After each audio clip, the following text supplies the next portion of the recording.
আচ্ছা, আপনাকে কি এই দুনিয়ার মধ্যে আল্লাহ তাআলা পাঠিয়ে আল্লাহ তাআলা কি ভুল করেছে আপনি মনে করেন?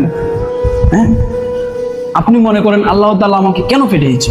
এটা মনে করেন আমাকে যদি গরু ছাগল বানায়, তাদের মতো যদি আমি চলতে পারতাম, খাইতে পারতাম, ঘুরতে পারতাম, এটা বলেন? হ্যাঁ, নামাজ পড়েন না কেন?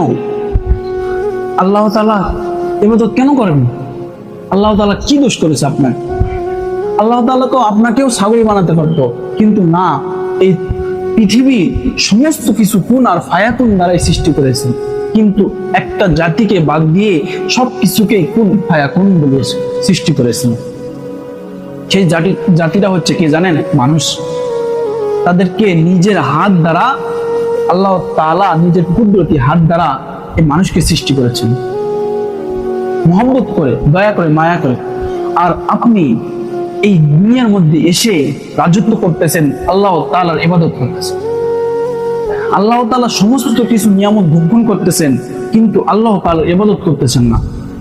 আপনার কপালে কি আছে আপনি নিজে একটু চিন্তা করে দেখেন।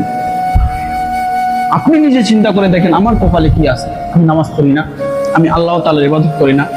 আল্লাহ তাআলা কিন্তু জাহান্নাম রাখছে, যারা নামাজ পড়ে না তাদেরকে জাহান্নামে ঢুকাবে। এটা কি জানেন না? এটার প্রতি কি ঈমান আসে না?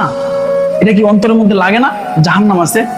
এটা কিন্তু মাথার মধ্যে লাগে না, ব্রেনের মধ্যে লাগে না যে আল্লাহ তাআলা জাহান্নাম রাখছে, জান্নাত রাখছে? যারা ইবাদত করবে, এই পৃথিবী থেকেও একটি সুন্দর একটা জান্নাত আছে, সুন্দর একটা নিয়ামত আছে, সেটা হচ্ছে জান্নাত।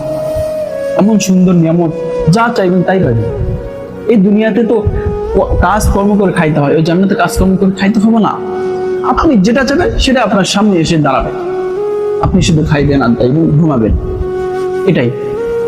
আর আপনি সব কিছু ভুলে গিয়ে আপনি এই দুনিয়ার মায়ায় পড়ে গেছেন, এই দুনিয়ার মোহে পড়ে গেছেন।